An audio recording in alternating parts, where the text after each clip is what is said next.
Oh, Selena! Long time no see, huh? Yo? You there? It's me, Pete, your beloved ex-husband, making the grand effort to reach out. You should be grateful. So, are you gonna respond to me or not? Beloved, ex-husband, what the hell are you rambling about? Ah, see? I knew you were reading my messages. I gotcha. Couldn't resist, huh? Classic. The only reason I'm replying is because your nonstop spam was annoying and the words coming out of your mouth were impossible to ignore. Also, who the hell gave you my new number? I changed it for a reason, damn it. Man, you haven't changed at all. Still the queen of not showing your love outright to me. I love that about you.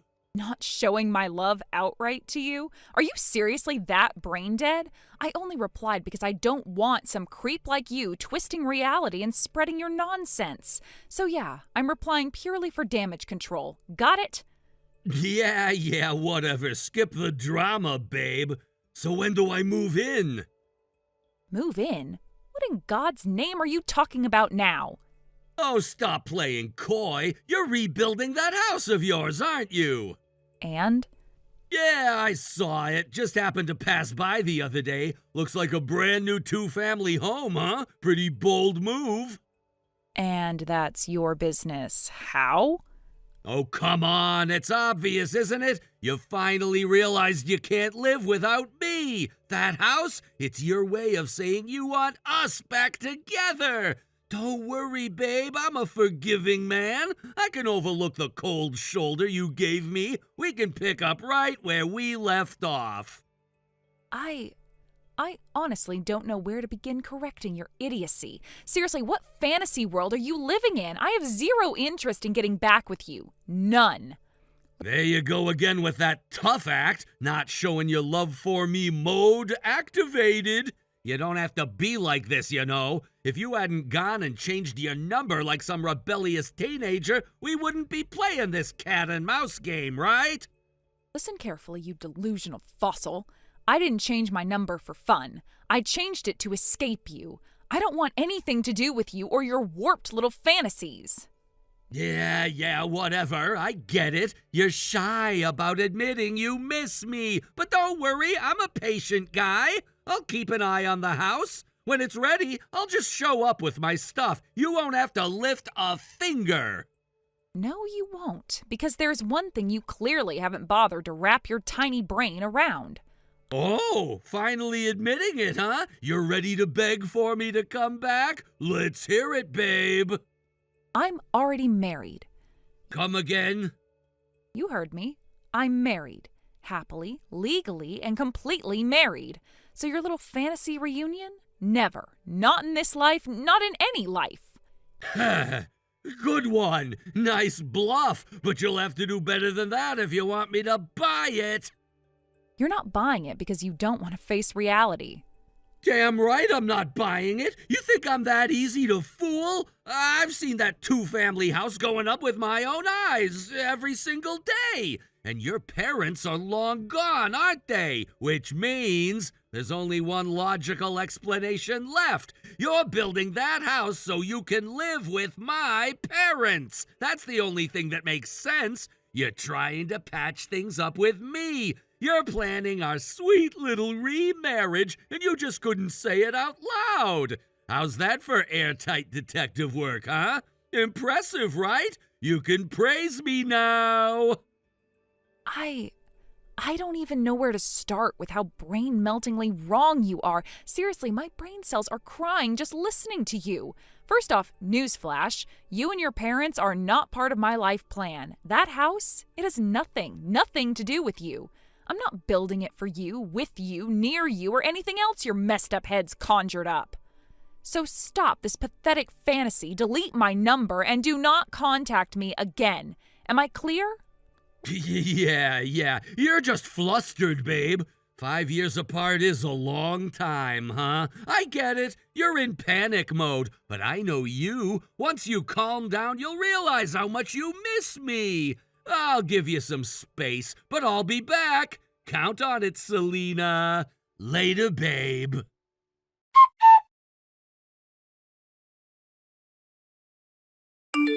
Hey, Selena!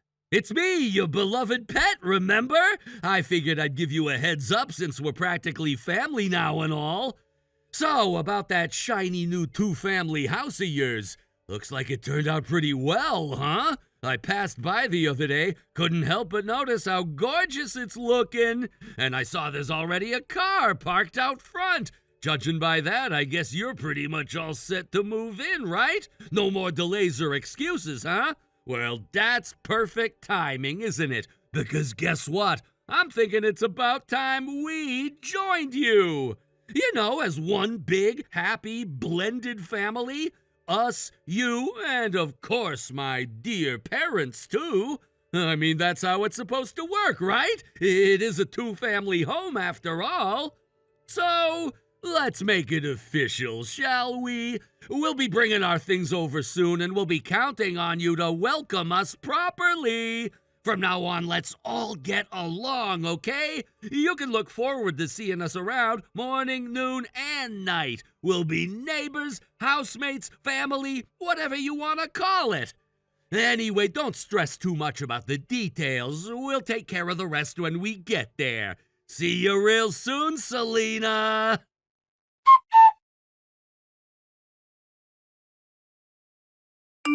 What the hell? You're seriously planning to move in here? With your parents, too? You can't be serious.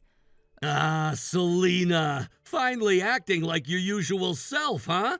Why the cold shoulder last night? I sent you a message straight from your one and only darling husband, you know? You should have been waiting by your phone ready to reply instantly. That's basic respect, don't you think? Ugh, I have so many things I want to say. I don't even know where to start. For your information, my phone ran out of battery last night. I just turned it back on, and now I'm reading your absurd, delusional message and trying not to burst out laughing. Absurd, huh? Sounds to me like my message made quite an impact on you, didn't it? You're so moved you don't even know how to react. Must be nice to still feel that way about me after all these years, huh? Don't twist my words into whatever suits your fantasy. I'm disgusted, not thrilled. Why is that so hard for you to understand?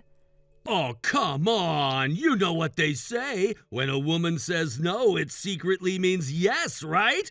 Wait, maybe this is one of those classic tsundere moments, huh? Yeah, no. And don't show up here. Why the hell would I ever welcome back an ex-husband who cheated on me and his vile parents who spent years hurling insults at me? You think I've been waiting around to crawl back to that nightmare? Look, about the cheating thing, let's just call it water under the bridge, all right? Excuse me? Water under the bridge? For both of us? Yeah, exactly. Even Mom said it. This all happened because you just weren't attractive enough as a woman. You totally failed as a wife, Selena.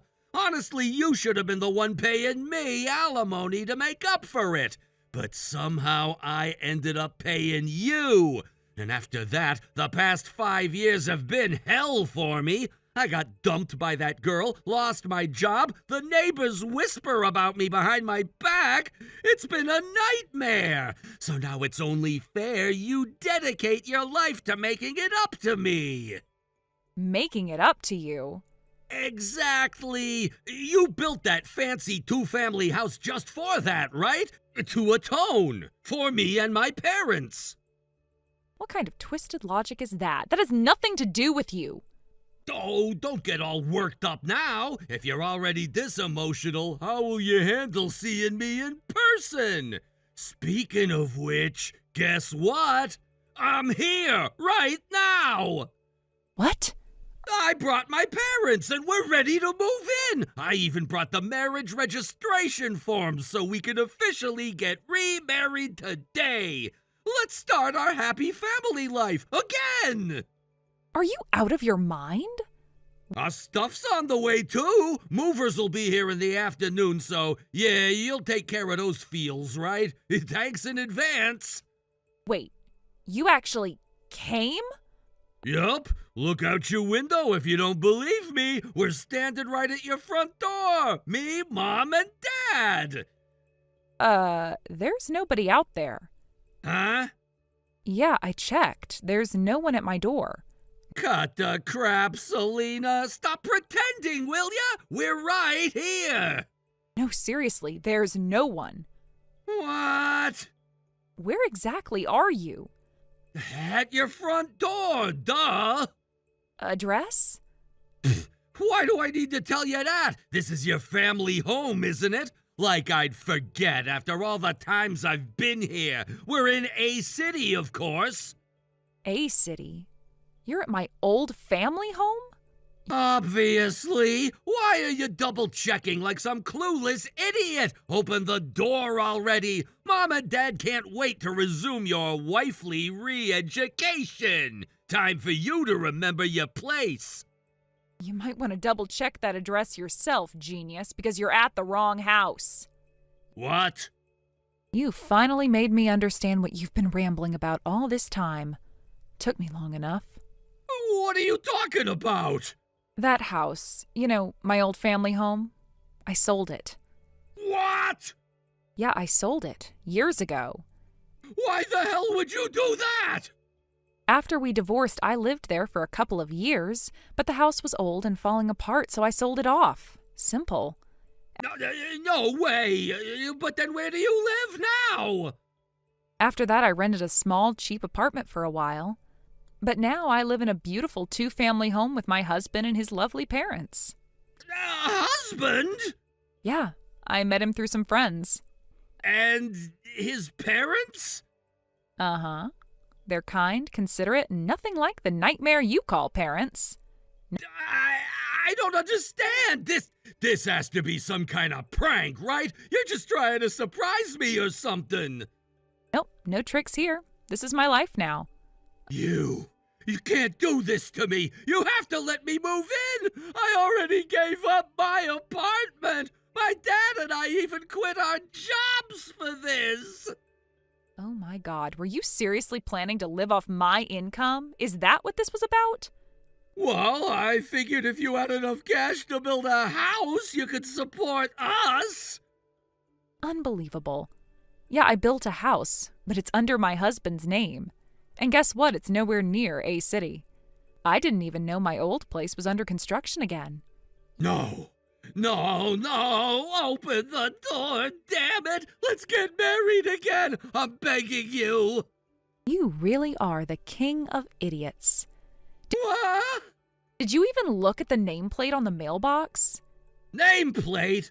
Wait a sec, that's not your name? Exactly. Some completely unrelated family lives there now. Got it?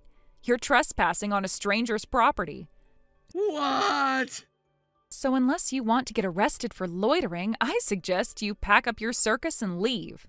And you might want to hurry, because if someone inside already called the cops, well, I wouldn't be surprised.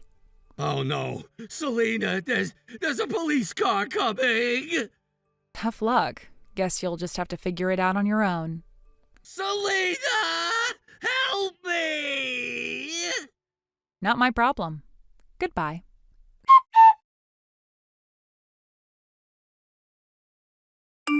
Sometime later, I received an unexpected phone call from one of my ex-husband's distant relatives.